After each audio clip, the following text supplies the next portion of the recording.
So thank you very much for all coming out. Thank you guys as well. We're going to get your second act on of the night, ladies and gentlemen. Are you ready for your second act, your middle act of tonight's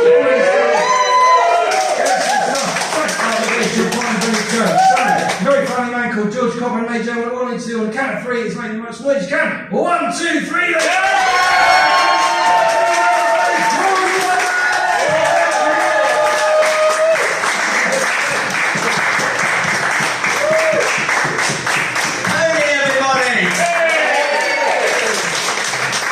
How are we doing? We good? Yeah! I'll tell you something that's already going way better than a gig I did fairly recently. That I got on the stage, just hadn't even said a word yet. A woman sat right in front of me, stood up, looked at me and went, "No!" And the leg generally. Turned out she had a phobia of dwarfs. Which I thought that's really not fair. Because she had way longer legs, I'll never catch her. So I do want to put the feelers out there in case any of you do have a phobia of dwarfs. This could be a really long 15 minutes. Also, but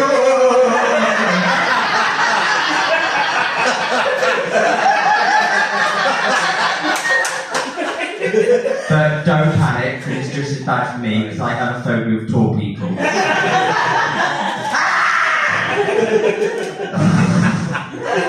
No, I'm kidding, that's not my phobia. I've got two genuine massive phobias. My first genuine phobia is that I'm absolutely terrified of the guy who demoted Pluto from dwarf planet to nothing. I'm terrified he gets put in charge of human rights. I'm fucked. The second biggest phobia I have is heights. Absolutely terrified of heights. Main reason I became a dwarf, really.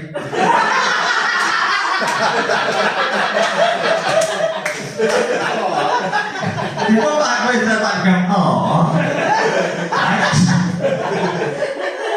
But yeah, my name is George Coppen. I'm an actor. I'm a comedian. And I'm also a professional dwarf. Thank you. Usually, I get a lot of very confused cheers, usually. People go, yay! You can't cheer. Why not? It's racist. But I became professional fairly recently, actually, after filling out a PDF. Do any of you teachers know what PDF stands for? No? Stands for Professional Dwarf Forms. I've seen 7 of them. I'm not explaining that joke. But I know what you're thinking, and it's the same thing everybody thinks when they see me. Blimey, that guy from Game of Thrones had a nasty accent, hadn't he? I'm not Peter English. Just want to put it out there. I did that joke at a gig quite recently, and a bloke came up to me afterwards and said, "I hope you don't mind me saying, but you look like the love child of Peter Dinklage and Brian Blessed." I haven't got a fucking clue if that's meant to be a compliment or not. But the only thing going through my mind at that moment was, I really hope Peter was on top in that situation. I've just got this image of Brian rolling over, and Peter's just there like... No, but I'm big fans of them both, so I really, really do look up to them. To like 99% of people, but that's beside the point. Now, being a dwarf and being in my line of work, I get asked a lot of questions by a lot of people, and mainly kids. Kids always ask me questions. Number one question they always ask me is, why are you a dwarf? Now, I like to give them 1 of 4 answers. Answer 1, and before I give this, give me a chair, are there any parents in the room tonight? No. Fair enough. But if any of you have any, know any little kids, like brothers, sisters, cousins, feel free to use this answer with them. I tell them I didn't eat my greens as a child. Quick side note, I think the Jolly Green Giant's a prick. Answer 2 I give them is that I melted in the sun. I was 6 foot beginning of the week. But this hot weather's getting worse, so if you don't see me in a few days, please panic. The third answer I give them is that my mum accidentally put me in a washing machine when I was younger. I know they say washing machines live longer with cow gone. Not sure it's the same for dwarfs. But the fourth and final answer I give them is that I didn't forward that text message onto 6 of my closest friends. Within 24 hours, I'm serious. Don't go shit. But I get asked a lot of weird questions by adults as well. And the weirdest one I've ever been asked, is generally true, was a few weeks ago in a beer garden back home, this bloke, really drunk bloke, came up to me and he went, "Can I ask you a question?" I went, yeah, sure. It's generally true. He went, "Would you be offended if I threw you over that wall?"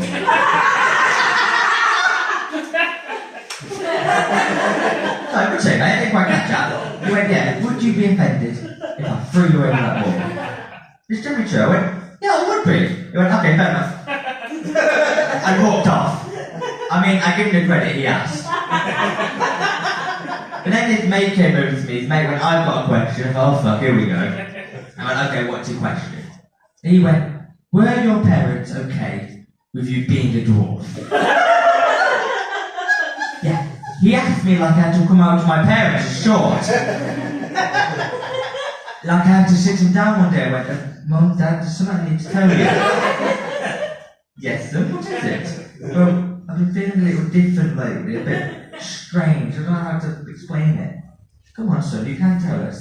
"Well, I think I'm a bit of a... how to say it? I'm a friend of Warwick's." "Oh, you're a dwarf." Right, two things. One, you're allowed to say the words, absolutely acceptable. Secondly, you're a dwarf yourself. Really don't get a confusion. But yeah, like me, both my parents are dwarfs. They get it from me. But I also get treated a lot differently by old people, like in the streets. I'll be walking down and old people just look at me like you see them, I go, "Do you say hello? Do you not say hello? If we don't say hello, will you curse us?" So they just like tentatively go, "Hello." But what I love to do when they're confused, I just go up to them and go, "Wait, you can see me?"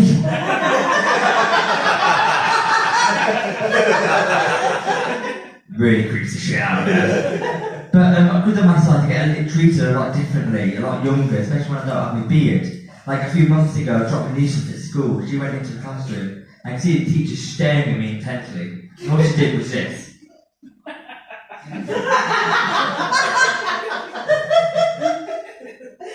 I kid you not, guys, I spent the next 8 hours colouring in!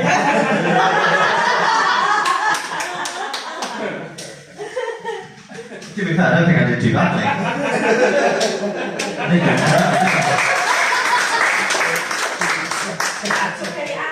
I know. My mum said if I stay between the lines next time, she'll put it up on the fridge. But even at school, I get treated differently. Like, the careers advisor will say to me, he said, "George, what do you want to be when you grow up?" Yeah, he's still waiting for that. But school life for me was horrible, because I got bullied a lot as a child. Right, thanks, one person. Thank you. I have to say, you do have to show me sympathy, otherwise it's technically classed as a hate crime. So we'll try this again, guys. I was bullied a lot as a child. Thank you, better. But I was bullied by the traditional bullies, the other kids in my class. But the kids at my school were bigger picture. Because how they'd bully me, they'd all queue up in a line to stop me getting from my next lesson. They're getting the height comparison. So they'd be there like, "What are you going to do, George?" And I'd be like,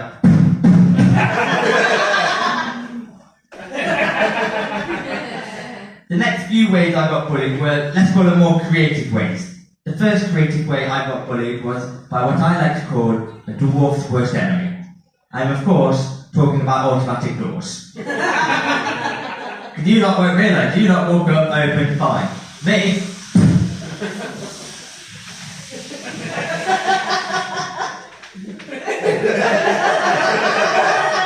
I'm busting every time to me like, "No, this door is not open." I think, what am I going to do? I don't know, I've got to do a run. That's what I'm going to do. So I went far enough back to the door to see me open, and I ran. Right, it's being recorded, so I'm just going to say, when I say run, I mean in a really disabled way, so I really want to keep my benefits. That Ferrari won't drive itself. So anyway, I'm running down, I can see the doors starting to close, thinking, "Shit, I've got to jump for it." So I jump. Suddenly it occurs to me, I'm not moving. It's at that point I realised I'm suddenly wedged between the automatic doors. You've never seen a more confused look on 30 students' faces coming round the corner, see their classmates just stuck in the door going, But then the question arises, how do we get me out the door? Because obviously one student can't just walk up to open the door. It's going to hurt. So basically what one of them's got to do is crawl on the floor underneath me, open the doors, catch me. Basically, imagine the weirdest dirty dancing gig you've ever seen. It's that. The next creative way I got bullied was by a department at school, the science block.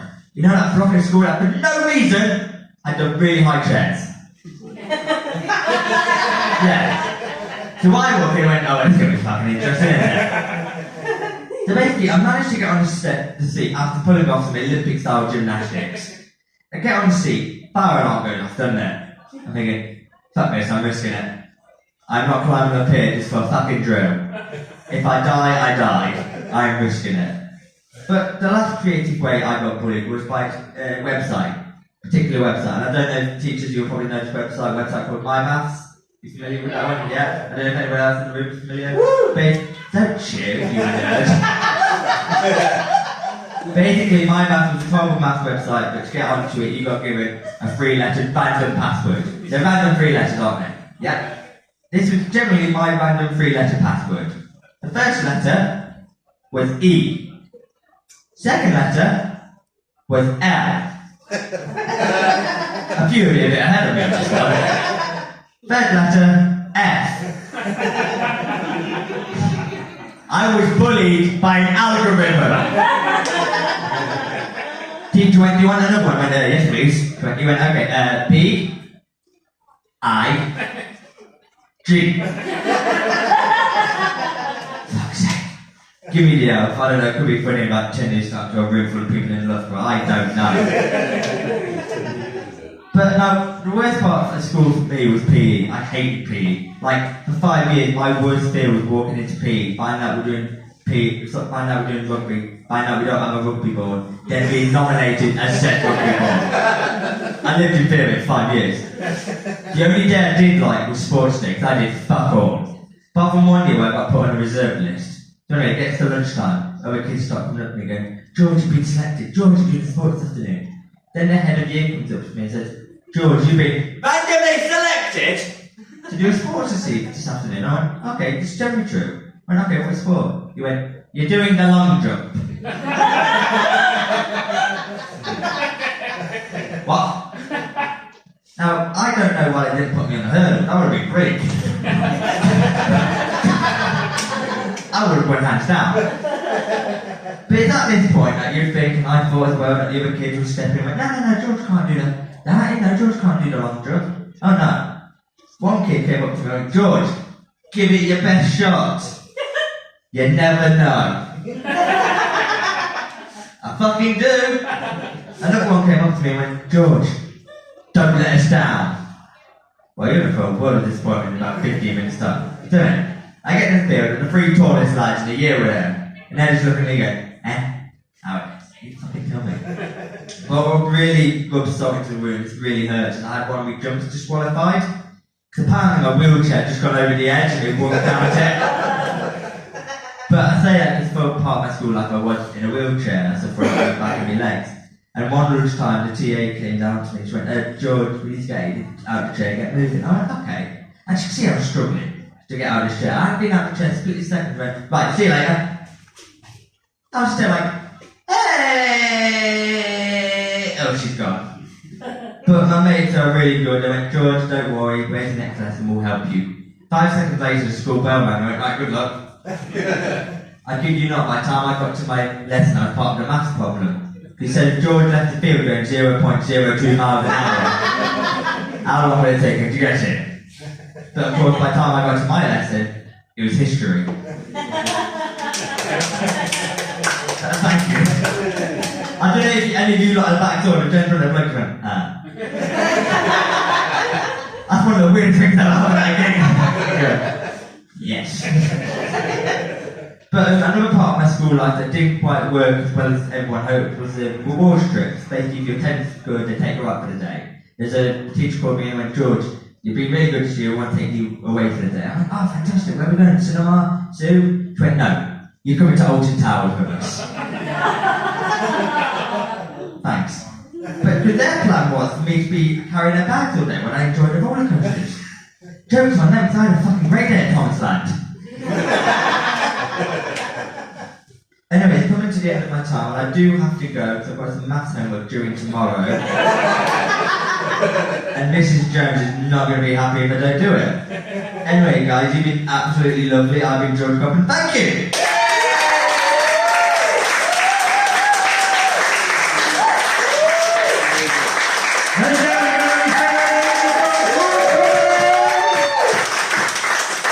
So, ladies and gentlemen, we come to your second interval.